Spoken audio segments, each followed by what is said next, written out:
अब आगे रोहित वीर को जबरदस्ती वापस से घर लेकर आ गए, वही शिवाय के रूम में। शिवाय जैसे ही अपने रूम आया तो देखा राधा घोड़े तबेला बेचकर सो रही थी। शिवाय राधा के पास आया और उसके माथे पर अपने हल्के होठों से चूम लिया और राधा को उठाने की कोशिश करने लगा, क्योंकि राधा ड्रेस चेंज नहीं की थी और न अपने चेहरे के मेकअप को हटाई थी। शिवाय आधे घंटे तक राधा को उठाने की कोशिश करते रहा, लेकिन मजाल हो कि राधा अपनी कुंभकर्ण वाली नींद से जागे। शिवाय परेशान होकर बोला, राधा तुम्हें सोने में प्रॉब्लम होगी, अपना ड्रेस तो चेंज कर लो फिर सो जाना। राधा नींद में ही बोली, माँ मुझे नींद आ रही है तो आप ही चेंज कर दो ना। राधा नींद में शिवाय को अपनी माँ समझ रही थी। क्या मैं चेंज करूंगा? नहीं, ये मुझसे नहीं होगा। शिवाय। शिवाय एक लंबी सांस लिया और खुद से बोला, चल शिवाय तू कर सकता है, किसी दूसरे की बीवी थोड़े ना है, मेरी ही बीवी है। शिवाय खुद को मोटिवेट किया और बालकनी की कर्टन हटा दिया और रूम से सभी लाइट्स को ऑफ किया। बालकनी को खोलने से रात के चांदनी की रोशनी छानकर शिवाय रूम तक आने लगी। शिवाय जैसे ही बालकनी के कर्टन और अच्छे हटाया और वापस मुड़ा तो देखा कि चांदनी रोशनी में राधा की चेहरा कितनी सुंदर लग रही थी। राधा के मांग में सिंदूर, अंगों में काजल, होठों पे लिपस्टिक, राधा किसी परिलोक से आई हुई पारी लग रही थी। चांद की रोशनी में राधा के चेहरा एकदम सफेद दूध के तरह चमक रहा था। शिवाय कुछ पल के लिए सब कुछ भूलकर राधा के चेहरे में ही खो गया था। फिर खिड़की से हल्की सी ठंडी हवा आई जिससे राधा कसमसाने लगी। फिर शिवाय अपने सेंस में आया और कबर्ड से राधा के लिए एक कंफर्टेबल कपड़े निकाल कर लाया और अपने आंख बंद करके राधा के सभी कपड़े एक एक करके निकाला और उसे पहना दिया। ऐसे ही करके शिवाय राधा के एक एक ज्वेलरी को निकाला और मेकअप को साफ किया। ऐसा करने में शिवा को भी आधा घंटे से ज्यादा लगा। फिर शिवाय अपना ड्रेस चेंज किया और नाइट ड्रेस पहनकर राधा के बगल में लेट गया। शिवा के रूम। शिवा जैसे अपने रूम में आया तो अभी रात के 3 बज रहे थे। कुछ घंटे पहले शिवा को आज अपने रूम में आने टाइम इसलिए लगा क्योंकि कुछ 50 से भी ज्यादा नकाबपोश लोग पैलेस में हमला करने की कोशिश में पैलेस अंदर आने की कोशिश कर रहे थे, लेकिन वो अंदर आ ही नहीं पा रहे थे।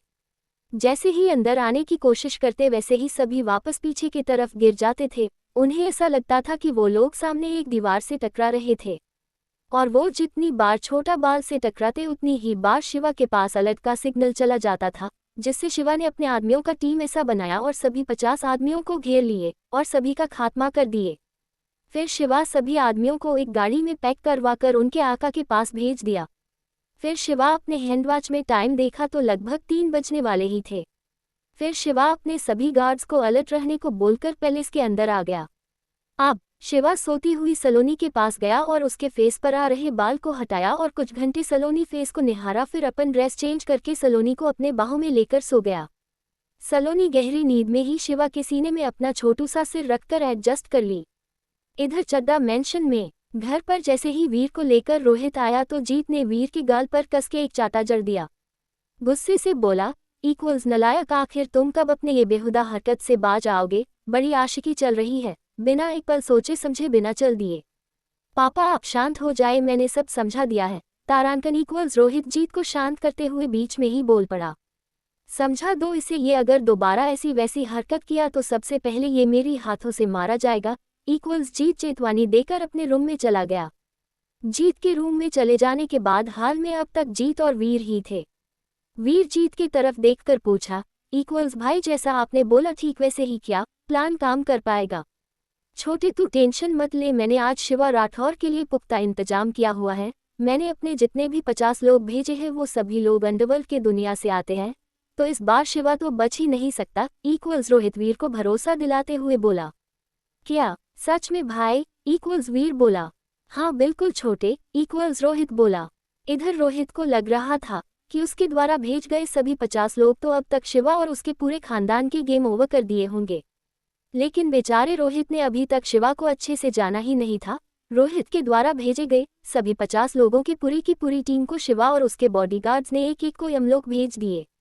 रोहित की तसल्ली देने पर वीर अपने रूम में चला गया। फिर रोहित ने सोचा कि अगर इस बार वो फेल हुआ तो उसके छोटे बहन के जरिए शिवा के पूरे सिक्योरिटी कुंडली को निकलेगा। फिर रोहित सोचा कि आजकल वैसे मैडम के कॉल नहीं आया। फिर रोहित अपना फ़ोन निकाला और शिवानी को कॉल किया, पर कॉल कनेक्ट ही नहीं हो रहा था। शिवानी साइड का कॉल बिजी बता रहा था। रोहित एक नहीं 4-5 बार शिवानी से कॉल कनेक्ट करने की कोशिश किया तो कॉल कनेक्ट ही नहीं हो पा रहा था। रोहित फ्रस्ट्रेटेड होकर अपने मोबाइल को देखा और खुद से बोला कि यह लड़की इतनी रात में किसके साथ बिजी हो गई, तो इसका फ़ोन इतना लंबा बिजी बता रहा है, क्या इसने मेरा नंबर को ब्लैक लिस्ट में डाल दी। रोहित अभी इसी उधेड़बुन में था कि उसके पास एक फ़ोन नंबर से मैसेज आया और उसमें लिखा था, तुम्हारे लिए एक गिफ्ट है, मेंशन के बाहर आकर देख लेना। रोहित मैसेज पढ़कर जैसे ही बाहर आया, उसके मेंशन के गेट पर एक गाड़ी खड़ी है। फिर सिक्योरिटी गार्ड को बोलकर उसे गाड़ी को मेंशन के अंदर लाने को बोला। फिर रोहित गाड़ी के पास आया तो देखा ये सभी वही लोग हैं जिसे उसने शिवा को मारने के लिए भेजा था, लेकिन यहाँ वो सभी लोग लाश बने हुए थे। फिर रोहित अपने आदमियों को बोलकर सभी लाश को जल्दी से ठिकाने लगाने बोला। तभी इस अननोन नंबर से एक बार फिर मैसेज आया जिसमें लिखा हुआ था, आई होप तुम्हें गिफ्ट तो मिल गया होगा। रोहित एकदम से बौखला गया कि उसका इतना अच्छा बनाया हुआ प्लान कैसे फेल हो गया। अब आप लोग तो ये जान ही चुके होंगे कि ये 50 लोग जिन्हें लीलावती पैलेस में हमला करने की कोशिश कर रहे थे, पर बेचारे अपने मकसद में कामयाब नहीं हो पाए। रोहित गुस्से से लाल पीला होने लगा। आखिर हर की तरह इस बार भी उसका प्लान फेल हो गया। फिर उसी नंबर से रोहित के पास एक और मैसेज आया। इस मैसेज में एक वीडियो था। रोहित ने उस मैसेज को ओपन किया जिसमें एक वीडियो था। उस वीडियो को रोहित प्ले किया। जैसे ही रोहित उस वीडियो को देखा तो रोहित एकदम से दंग रह गया। ये वीडियो वही वीडियो था जो राधा के मोबाइल पर भेजा गया था, जिसमें रोहित किसी लड़की के साथ इंटीमेट हो रहा था। वीडियो के डिस्क्रिप्शन में लिखा हुआ था, अगर आज के बाद तूने किसी और लड़की को अपने झूठे प्यार के जाल में फंसाने की कोशिश किया तो यह को वीडियो सोशल मीडिया में वायरल कर दिया जाएगा। फिर रोहित के पास उसी अननोन नंबर से कॉल आया। फिर रोहित को अननोन नंबर के व्यक्ति ने उसे कॉल में रोहित को जो बोला तो उसकी बात सुनकर रोहित एकदम से हैरान हो गया। आखिर किसका कॉल आया था रोहित के पास, जिसे सुनकर रोहित के होश ही उड़ गए। कल सुबह आखिर क्या मोड़ आने वाली है सबकी जिंदगी में, जानने के लिए हमारे साथ बने रहिए। मिलते हैं अगले चैप्टर में, तब तक आप इस कहानी को एंजॉय कीजिए। Hello mister Chadha, I think अब आपको अपने लैपटॉप ओपन करके देखना चाहिए कि कहीं कुछ गिर तो नहीं रहा है। ये बोलकर सामने वाले ने कॉल कट कर दिया। हेलो रोहित बोलता गया, लेकिन कॉल कट चुकी थी। रोहित जल्दी से अपना लैपटॉप ओपन किया और मन ही मन ये प्रे करने लगा कि हे भगवान, कहीं मेरी वीडियो सोशल मीडिया में शो ना हो जाए। रोहित ये सब प्रे कर ही रहा था कि उसके पास एक ईमेल आया। रोहित ने ईमेल चेक किया तो एकदम ही हैरान हो गया। चड्डा ग्रुप्स के शेयर बहुत तेजी से गिर रहे थे। रोहित को समझ में नहीं आ रहा था कि अचानक से उसके साथ ये सब क्यों होने लगा। वही विनय, जो इस वक्त अपने लैपटॉप में डूबा हुआ था, वो जैसे ही चड्डा ग्रुप्स के शेयर देखा तो खुद को हंसने से रोक नहीं पाया और जोर जोर से हंसने लगा और खुद से बोला, इक्वल्स कितना। इस गधे को बॉस ने समझाया कि यूं बार बार उंगली नाई करने का, लेकिन भूतने के चड्डा के दिमाग में बात घुसे तब ना। वही शिवानी, जिसे प्यास लगी थी, वो पानी के लिए अपने रूम से बाहर निकलकर वाटर कैन ढूंढ रही थी, तो वो विनय के रूम के बगल से गुजर रही थी। अचानक इतनी रात में हंसने की आवाज़ सुनकर तो एक पल के लिए तो शिवानी डर गई। फिर हिम्मत करके ये हंसने की आवाज़ कहाँ से आ रही है सुनने की कोशिश की और आवाज़ के पीछा करते हुए उसी डायरेक्शन में देखी तो विनय अपने लैपटॉप में कुछ देखकर हंस रहा था। विनय के रूम का दरवाज़ा हल्का सा खुला हुआ था। इस वक्त शिवानी को विनय का सिर्फ एक साइड ही दिख रहा था, जिसमें वो बहुत ही ज़्यादा हैंडसम लग रहा था। फिर शिवानी विनय के रूम के दरवाज़ा खटखटाए। वही विनय, जो अब तक अपने धुन में लगा हुआ था, वो जैसे ही सुना कि कोई उसके रूम की डोर नॉक कर रहा है तो विनय अपने हैंडवॉच देखा जिसमें रात के 3 बज रहे थे। विनय कंफ्यूज होते हुए खुद से सोचा कि इतनी रात को कौन हो सकता है। फिर सबको साइड रखते हुए विनय अपने रूम का दरवाज़ा खोला तो पाया सामने शिवानी खड़ी है।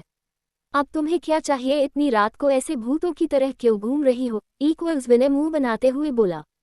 ओह हेलो, मुझे भूत बोलने से पहले अपने आप देखो। खुद तो रातों को राक्षसों की तरह हंसते रहता और बड़ा आया मुझे भूत बोलने वाला। इक्वल्स शिवानी भी उसी टोन में बोली जिस टोन विनय उससे बोला था। अब बताओ कि क्या काम है, इक्वल्स विनय एक लंबी सांस छोड़ते हुए बोला। वो मुझे पानी चाहिए था, मुझे प्यास लगी है, मैं कब से पानी की कैन ढूंढ रही हूँ, मिल नहीं रही है। इक्वल्स शिवानी अपने खाली बोतल को दिखाते हुए बोली। अच्छा, तो क्या मैं पानी की कैन नजर आ रहा हूँ, इक्वल्स विनय बोला। मैंने नहीं बोला, अब तुम खुद ही बोल रहे हो कि तुम पानी के कैन हो, तो क्यों ना मुझे पीने के लिए पानी दे दो, इक्वल्स शिवनी बोली। खुद को पानी के कैन बोलता देख विनय चीर गया और शिवानी के हाथ से पानी के बोतल ले लिया और अपने रूम में रखी पानी से पैक बोतल को शिवानी को दिया। अरे पूरा पानी से पैक बोतल मुझे दे दोगे तो तुम क्या पियोगे, इक्वल्स शिवानी अपने बाल को अपने कान के पीछे करते हुए बोली। खून पीऊंगा, मेरी प्यार खून से बुझेगी क्योंकि मैं तो एक राक्षस हूं ना, इक्वल्स विनय फ्रस्ट्रेटेड होते हुए बोला। ओह वाह, क्या बात है, तुम तो पानी बचाओ अभियान चला रहे हो, दैट्स ग्रेट। वैसे कैसे लगता होगा खून का टेस्ट, मुझे बताओगे? इक्वल्स शिवानी विनय को और परेशान करते हुए बोली। ये लो तुम ही पीकर देख लो। ये बोलकर विनय अपना हाथ शिवानी की तरफ बढ़ा दिया। ये मैं नहीं कर पाऊंगी। वो क्या है ना, मैं एक इंसान हूँ। मैं कोई ड्रैकुला नहीं हूँ कि मेरे लंबे लंबे दांत निकलेंगे और मैं तुम्हारे हाथ का खून पी जाऊं, तो तुम्हें बताना पड़ेगा। इक्वल्स शिवानी बोली। शिवानी मैं क्या करूं तेरा? विनय गुस्से से दांत पीसते हुए अपने बाल नोचने लगा। क्या हुआ, तुम इस तरह क्यों चिल्ला रहे हो? सिर में दर्द है क्या? इक्वल्स शिवानी विनय के माथा को चेक करते हुए बोली। शिवानी मैं आखिरी बार बोल रहा हूँ, जल्दी से ईमानदारी से अपने रूम भाग जा वरना मैं। इससे आगे विनय कुछ बोल पता कि शिवानी बोली। इक्वल्स वरना मैं क्या? हाँ क्या कर लोगे तुम? विनय शिवानी को धमकाते हुए बोला। इक्वल्स अगर तुम यहाँ से नहीं गई और दोबारा मेरे साथ बहस की तो मैं अभी के अभी तुझे किस कर लूंगा, समझी? शिवानी को लगा विनय उससे तंग आकर कोरा धमकी दे रहा है।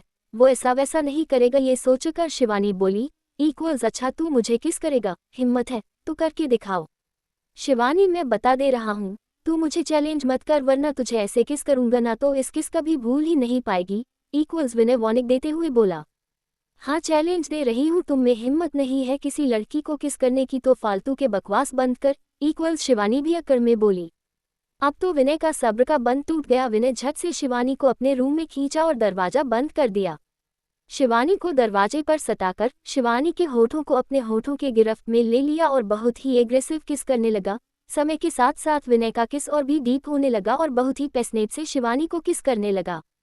वही शिवानी तो जैसे ब्लैंक ही हो गई। वो तो विनय को तंग करने के लिए ऐसा बोल रही थी, लेकिन विनय तो सच में उसके बात को सीरियसली ले लिया। विनय शिवानी को ऐसे ही 30 मिनट तक किस करता है। अब शिवानी को सांस लेने में तकलीफ होने लगी, फिर वो विनय को जोर से खुद से दूर किया। शिवानी के दूर धकेलने से विनय अनबैलेंस हो गया और सीधा जाकर बैग पर अपने पीठ के बल गिर गया। शिवानी लंबी लंबी सांस लेकर विनय के ऊपर कूद पड़ी, जिससे विनय के पर में कस के दर्द हुआ। शिवानी गुस्से से विनय के कॉलर पकड़कर अपने तरफ खींचकर आंख में आंख डालकर बोली। इक्वल्स तुम्हारी हिम्मत कैसे हुई मेरी फर्स्ट किस चुराने की? हाँ मैं जान से मार डालूंगी तुझे। शिवानी के इस तरह खुद के ऊपर चढ़ने से विनय बहुत ही अनकंफर्टेबल फील कर रहा था, इसलिए उसने शिवानी से अपना कॉलेज छुड़ाते हुए बोला। इक्वल्स शिवानी हटो मेरे ऊपर से। शिवानी विनय के कॉलर को और कस के पकड़ते हुए बोली। इक्वल्स नहीं उठूंगी, क्या कर लोगे तुम? शिवानी मैं मजाक नहीं कर रहा हूँ, प्लीज उठ जाओ मेरे ऊपर से, बहुत ही अनकंफर्टेबल फील हो रहा है, प्लीज उठ जाओ। इक्वल्स विनय रिक्वेस्ट करते हुए बोला। अनकंफर्टेबल फील हो रहा है? अगर फील हो रहा है ना तो होने दो, जब मुझे किस कर रहे थे तब तुम्हें अनकंफर्टेबल फील नहीं हुआ? इक्वल्स शिवानी दांत पीसते हुए बोली। शिवानी पागलपन की भी हद होती है, उठ जाओ एक बार मेरे ऊपर से प्लीज। इक्वल्स विनय शिवानी को अपने ऊपर से हटाकर खड़ा हो गया। विनय जैसे ही उठकर खुद को संभाल पता कि वैसे ही शिवानी विनय के ऊपर फिर से दोबारा झपट पड़ी और इस बार विनय शिवानी के ऊपर गिर गया। शिवानी विनय के सिर के बाल को पकड़कर अपने दोनों पैर को विनय के कमर में लपेट ली और बोली। इक्वल्स इतना जल्दी तो मैं नहीं छोड़ने वाली, लड़ाई चाहे आर की हो या पार की हो। शिवानी के इस तरह बार बार खुद के करीब आने से विनय के बॉडी गर्म होने लगा था और वही शिवानी अपने ही धुन में विनय के सिर के बाल के चूरमा बनाने में लगी हुई थी। ऐसा करने से शिवानी और विनय की बड़ी बार बार टच होने लगी थी। विनय आखिरी बार शिवानी को रिक्वेस्ट करते हुए। Equals Shivani please try to understand, कहीं ऐसा ना हो कि तुम्हें बाद में पछताना पड़े। विनय के बार बार मना करने पर भी शिवानी नहीं रुकी, जिससे विनय अब अपना कंट्रोल खो बैठा और शिवानी को कस के पकड़ लिया और शिवानी की कोलरबोन पर किस करने लगा। विनय के इस सडन एक्शन से शिवानी एकदम ही सदमे में चली गई। फिर विनय धीरे से शिवानी के नाइटी के नॉट खोल दिया और विनय शिवानी के होठों के साथ फ्रेंच किस करने लगा। शिवानी खुद को विनय से छुड़ा पाती तब तक बहुत देर हो चुकी थी। अब विनय के रूम शिवानी की सिसकियां सुनाई देने लगा। फिर शिवानी और विनय दोनों 2 घंटे बाद अलग हुए। दोनों के बॉडी पसीना से पूरी की पूरी भीग चुकी थी। दोनों की बहुत ही लंबी लंबी सांसें चल रही थी। 20 मिनट बाद जब दोनों नॉर्मल हुए तो विनय के कान में शिवानी के रोने की आवाज आई। विनय घबरा गया और शिवानी को शांत करने लगा। शिवानी लगातार रोते जा रही थी। विनय को समझ में नहीं आ रहा था कि वो शिवानी को शांत कैसे करे। फिर विनय ने शिवानी के सिर के पीछे पकड़ा और इसके चेहरे को अपने अपने चेहरे के पास लाया और उसके होठों पर अपना होठ रख दिया और सॉफ्टली किस करने लगा। थोड़ी देर बाद विनय शिवानी को छोड़ दिया और बोला। इक्वल्स मैंने इसीलिए तुम्हें बार बार मना किया था कि मुझे छोड़ो, लेकिन तुम ही नहीं मानी। विनय की बातों का जवाब दिए बिना ही शिवानी बेड से ब्लैंकेट लपेटकर उठी और अपने कपड़े उठाने के लिए जैसे ही नीचे झुकी शिवानी के मुंह से एक आह निकल गई। विनय शिवानी के मुंह से आह सुनकर जल्दी से बेड से उठा और अपना कपड़ा पहना और शिवानी के पास जाकर बोला, इक्वल्स कि चलो मैं तुम्हें तुम्हारे रूम तक छोड़ आता हूँ। शिवानी ने विनय को हाथ से मना कर दी और अपने कपड़े लेकर धीरे धीरे चलाकर वॉशरूम में चले गई और वॉशरूम लॉक कर लिया। विनय को समझ में नहीं आ रहा था कि अब वो क्या करे, क्योंकि शिवानी उसके कोई भी बात का जवाब नहीं दे रही थी। वही शिवानी वॉशरूम में बैठकर शावर चालू करके बहुत जोर जोर से रोने लगी। कुछ देर रोने के बाद शिवानी 20 मिनट तक गर्म पानी का बाथ ली, जिससे उसके लोअर पार्ट में हो रही दर्द से काफ़ी रिलीफ मिला। फिर 10 मिनट में अपना ड्रेस पहनी और विनय को बिना देखे अपने रूम में चली गई। वही विनय का दिमाग टेंशन के मारे फटे जा रहा था। दोनों से आज अनजाने में बहुत बड़ी गलती हो गई। शिवानी अपने रूम में बेड में दुबक के अपना सिर तकिए में छुपाकर सिसक रही थी। नेक्स्ट मॉर्निंग शिवाय के रूम में राधा सुबह चिड़ियों की चाचाहट सुनकर कसमसाने लगी और जम्भाइल लेकर उठने की कोशिश की, लेकिन उठ नहीं पाए। राधा अपने कमर के ऊपर कुछ भरी भरी चीज लदा हुआ फील की। फिर राधा अपनी नजरें घुमाकर देखी तो बेचारी शिवाय के पैर उसके ऊपर था और शिवाय उसकी कमर को पकड़कर सो रहा था। राधा जैसे तैसे अपने ऊपर से शिवाय के पैर को हटाए, फिर अपने कमर को शिवाय के हाथों से छुड़ाने लगी। पर शिवाय तो ऐसे जकड़ रखा था जैसे कि राधा कहीं भाग रही हो। राधा के हिलने डुलने से शिवाय राधा के सीने में अपना सिर रखते हुए नींद में बोला, इक्वल्स माँ और सोने दो ना प्लीज। ये बोलकर फिर से अपन पैर राधा के ऊपर रखकर राधा से और लिपट कर सो गया। राधा अपने मन में ऊपर वाले से प्रार्थना करने लगी कि इस कुंभकर्ण को नींद से जल्दी से जगा दे। राधा बहुत कोशिश की खुद को शिवाय से छुड़ाने की, लेकिन छुड़ा नहीं पाए। अब राधा को गुस्सा आने लगी थी। राधा गुस्से से शिवाय के ऊपर चिल्लाते हुए बोली, इक्वल्स शिवाय।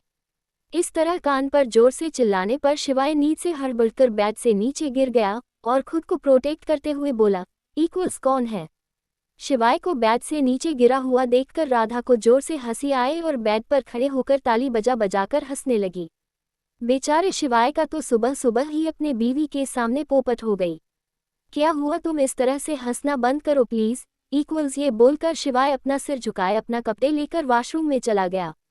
फिर हंसते हंसते राधा की ध्यान सामने मिरर पर गई, जहां पर राधा को खुद की अक्स दिखा तो राधा को रियलाइज हुआ जब वो सोई थी तो अपने लहंगे में ही सोई थी। फिर उसके ड्रेस किसने चेंज किए।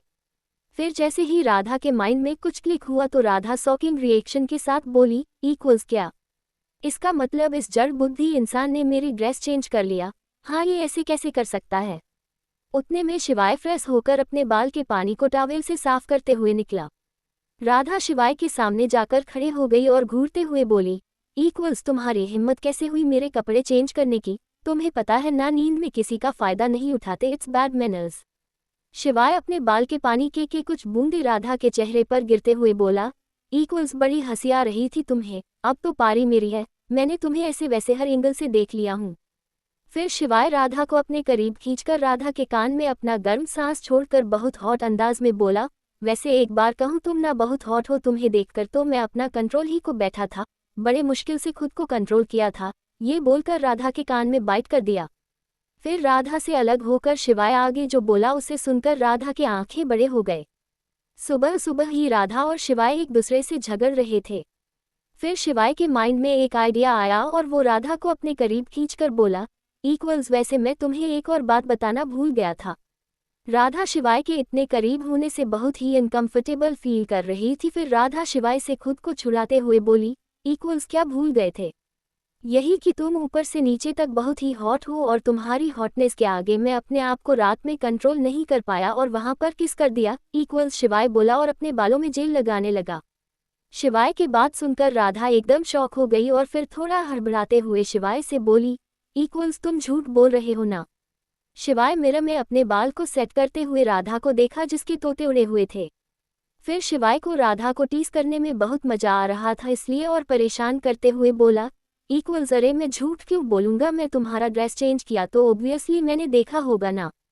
राधा शिवाय के बात सुनकर फर्श पर बैठ गई और अपने दोनों घुटनों के बीच अपने सर को छुपाकर रोने लगी और रोते हुए बोली, इक्वल्स ठरकी इंसान, तुमने सोते हुए में मेरी फायदा उठाया, देखना मैं तुम्हारी पुलिस कंप्लेंट करूंगी। ठीक है, जाओ कर दो पुलिस में कंप्लेंट। कौन से पुलिस थाने में कंप्लेन करोगी बताओ, मैं फ़ोन करके बता देता हूँ तो तुम्हारे लिए और भी सहूलियत हो जाएगी। इक्वल्स शिवाय कैजुअली बोला। शिवाय के बात को सुनकर राधा और जोर जोर से रोने लगी और रोते हुए बोली, इक्वल्स देखना, मैं तुम्हारी कंप्लेंट मम्मी पापा से करूंगी, तुमने मेरे सोते हुए में फ़ायदा उठाया।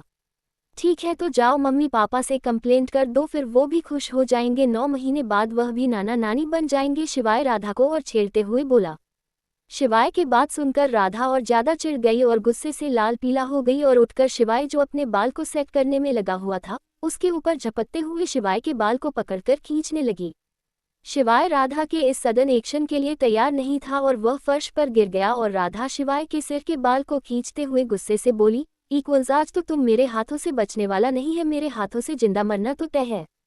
अरे राधा ये क्या कर रही हो, मेरे बाल को छोड़ो, बहुत दर्द हो रहा है, प्लीज छोड़ो, मैं तो मजाक कर रहा था। इक्वल्स शिवाय अपने सिर के बाल को राधा से छुड़ाते हुए बोला, मुझे तुम्हारे कोई भी बातों में यकीन नहीं है, तुम एक नंबर के थर की इंसान हो, झूठ बोल रहे हो। इक्वल्स राधा शिवाय के बाल को और कस के खींचते हुए बोली, अरे यार मैं सच बोल रहा हूँ, मैं तो बस तुम्हें छेड़ रहा था, प्लीज छोड़ दो, मैं मजाक कर रहा था, सच में मैंने ऐसा वैसा कुछ भी नहीं किया, मैं तो अपने आंख में पट्टी बांधकर तुम्हारा ड्रेस चेंज किया, सच में प्लीज छोड़ दो राधा, बहुत दर्द हो रहा है। इक्वल्स शिवाय बोला, तुम सच कह रहे हो ना, झूठ तो नहीं बोल रहे हो, राधा क्लेरिफिकेशन करते हुए बोली। हाँ बाबा मैं झूठ बोल रहा था, मजाक कर रहा था, तुम्हारी कसम, मॉम डैड की कसम, प्लीज अब तो यकीन कर लो। इक्वल्स शिवाय बोला। शिवाय की कसम खाने की बात सुनकर राधा को थोड़ा सा तसल्ली हुई, तब जाकर वह शिवाय के बाल को छोड़ी और अपनी ड्रेस लेकर बाथरूम में फ्रेश होने चली गई।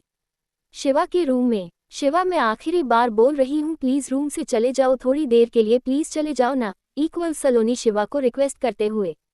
दरअसल हुआ ये था, सलोनी जब बाथरूम गई थी तब वह अपने साथ अपने कपड़े ले जाना भूल गई थी और जब वह फ्रेश होकर अपने कपड़े को देखी तब उसे याद आया कि वह तो अपने साथ में बाथरूम में कपड़े लाई ही नहीं है, वह बेड पर ही रखा हुआ है। फिर जब सलोनी अपना छोटू सा सर बाथरूम से बाहर निकाल कर देखी कि कहीं कमरे में शिवा है तो नहीं, लेकिन सलोनी की नज़र जैसे ही सोफे पर गई तो देखी शिवा सोफे में आराम से बैठा हुआ बाथरूम की तरफ ही देख रहा था। और जब सलोनी शिवा से बोली कि वह उसे उसके कपड़े लाकर दे तो शिवा सीधा सीधा मना कर दिया। फिर सलोनी हताश होकर शिवा को रूम से बाहर जाने के लिए बोल रही थी तो इस बार भी शिव मना कर दिया। फिर सलोनी अपनी रोंदू आवाज में बोली, इक्वल्स शिबू देखो, अगर तुमने मुझे और ज्यादा परेशान किया ना तो मैं रो दूंगी, मैं दोबारा बात ही नहीं करूंगी। ठीक है, रोने की कोई जरूरत नहीं है, मैं जा रहा हूँ ना, शिव बोला और रूम से बाहर चला गया। शिवा रूम से बाहर जा रहा हूँ ये बोला तो सलोनी शिवा के बात को सुनकर रिलैक्स फील की और खुद से बोली, इक्वल्स है भगवान, इस शिबू तो बचपन से भी और ज्यादा जिद्दी हो गया। आज सभी को वापस राजस्थान से इंदौर जाना था, इसलिए सभी लोग अपने अपने तैयारी में और पैकिंग में बिजी थे। वही शिवानी अपने रूम में बेड पर बेहाल सी पड़ी हुई थी, उसके आंखों से बस आंसू ही बह रहे थे। शिवानी के नंबर पर रोहित के न जाने कितने मिस कॉल पड़े होंगे, रोहित बार बार शिवानी को कॉल कर रहा था। जब शिवानी ने अपने मोबाइल को चेक की तो उसमें रोहित की काम से कम 500-600 मिस कॉल पड़े होंगे, जिसे देखकर शिवानी हैरान हो गई और खुद से बोली, इक्वल्स ये का मेरे को बार बार इतनी बार क्यों कॉल कर रहा है। शिवानी की तो मन नहीं था रोहित का कॉल अटेंड करने की, लेकिन एक बार पूरे मामले को फाइनल सॉर्ट आउट करने के लिए शिवानी ने रोहित को कॉल की। हेलो बेबी, तुम्हें क्या हो गया, तुम मेरी कॉल को अटेंड क्यों नहीं कर रही हो। मैं कब से तुम्हें कॉल कर रहा हूँ, मैं पूरी रात भर नहीं सोया हूँ, तुम्हें रात भर कॉल किया और एक तुम हो कि मेरी कॉल ही अटेंड नहीं कर रही हो, लगता है तुम अपने भाई की शादी में मुझे ही भूल गई। इक्वल्स रोहित थोड़ा चिढ़ते हुए बोला। अच्छा तो तुम मुझे कॉल क्यों कर रहे थे और तुम्हें मेरी याद क्यों आ रही थी, जरा मुझे बताओगे। शिवानी भी ऑन कॉल गुस्से से बोली।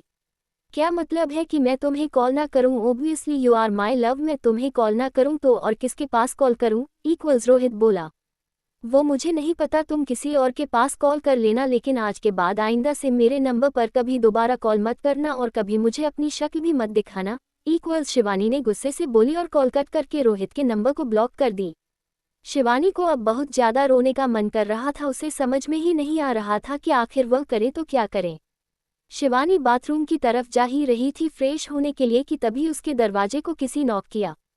फिर थोड़ी देर में मीरा की आवाज आए। मीरा शिवानी के रूम के दरवाजे को खटखटाते हुए बोली, इक्वल्स शिवानी बेटा उठ जाओ, जल्दी से तैयार हो जाओ, आज हमें इंदौर के लिए निकलना है बेटा, अभी तक तुम सोकर नहीं उठे, चलो जल्दी से उठ जाओ, चलो दरवाजा खोलो। शिवानी अब इसी कासमकस पड़ी थी कि दरवाजा खोले या नहीं खोले। अगर दरवाजा खुलेगी तो उसकी माँ उसकी उतरा हुआ चेहरा देखेगी तो हजार सवाल करेगी, इसलिए शिवानी ने दरवाजा न खोलने की फैसला की और बाथरूम में नहाने चले गई।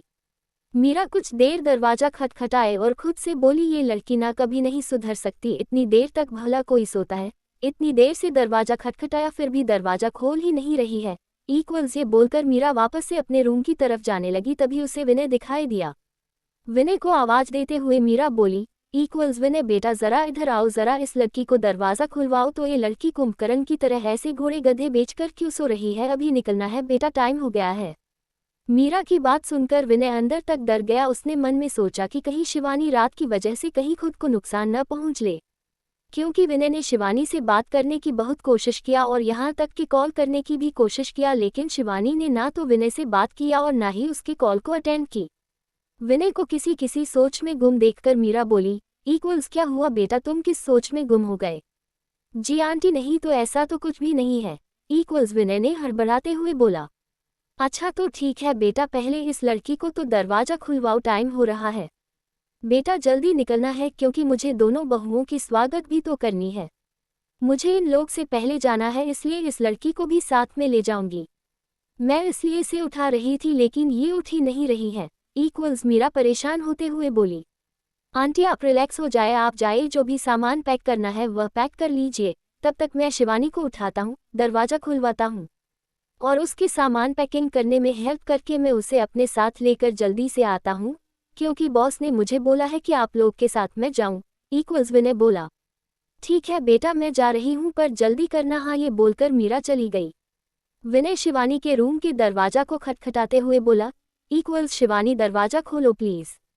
फिर शिवानी के रूम का दरवाजा खुल गया और शिवानी बिना विनय की तरफ देखे बोली, इक्वल्स बोल क्या बात करनी है? विनय को समझ में नहीं आ रहा था कि वह बात को कैसे शुरुआत करे, फिर हिम्मत करके बोला, equals Shivani I am so sorry, ये सब मेरे वजह से हुआ है। अगर तुम चाहो तो मुझे जो भी पनिशमेंट दिलवाना चाहो तो दिलवा सकती हो, अगर तुम चाहो तो मैं बॉस को ये पूरी बात बता देता हूँ, फिर बॉस ही डिसाइड करेंगे कि वह मुझे कौन से पनिशमेंट देंगे। विनय प्लीज मुझे इस टॉपिक में कोई बात नहीं करनी है, शिवानी मना करते हुए बोली। क्या मतलब है बात नहीं करना? मैं बोल तो रहा हूँ इसमें मेरी गलती है तो तुम इस तरह से बातें क्यों कर रही हो? इक्वल्स विनय बोला। तुम्हें मेरी कही हुई बात एक बार में समझ में नहीं आती क्या? इक्वल्स शिवानी चिढ़ते हुए बोली। लेकिन शिवानी हमारे बीच जो भी हुआ उसे तो हमें ही शट आउट करना पड़ेगा और कब तक हम एक दूसरे से दूर भागते रहेंगे? हाँ बताऊं, इक्वल्स विनय बोला। तो तुम क्या चाहते हो विनय? मैं सबको यही बताऊं कि हम दोनों के बीच वह सब हो गया जो एक शादीशुदा कपल के बीच होता है और हम दोनों की शादी नहीं हुआ है और हम दोनों एक दूसरे के करीब आ चुके हैं, इक्वल्स शिवानी झल्लाते हुए बोली। लेकिन शिवानी हमारे बीच जो भी हुआ है वह बस एक एक्सीडेंट था, हम दोनों ने जानबूझकर नहीं किया है, इक्वल्स विनय बोला। तो मैं क्या करूं विनय बताओ? तुम तो लड़के हो, अपनी हर बात बेबाक बोल दोगे, लेकिन मैं एक लड़की हूं, जब मेरे घर वालों को इसके बारे से पता चलेगा तो उन्हें कितनी बड़ी शर्मिंदगी फील होगी, इस बात की तुम्हें आइडिया भी नहीं है, इक्वल्स शिवानी रोते हुए बोली। विनय शिवानी को अपनी बाहों में थमते हुए बोला, इक्वल्स अगर तुम बुरा ना मानो तो मेरे पास एक आइडिया है, क्या मैं वह बता सकता हूँ? शिवानी रोते हुए बोली, इक्वल्स क्या आइडिया है तुम्हारे पास? हाँ बताओ, जो हो गया है उसे कैसे ठीक करोगे, बोलो। फिर विनय ने शिवानी को जो बोला उसे सुनकर शिवानी हैरान हो गई। ऐसा क्या बोला विनय ने शिवानी को जिसे सुनकर शिवानी हैरान हो गई? क्या होगा जब पूरे राठौर फैमिली को विनय और शिवानी के बारे में पता चलेगा? जानने के लिए हमारे साथ बने रहिए, मिलते हैं अगले चैप्टर में, तब तक आप इस कहानी को एंजॉय कीजिए।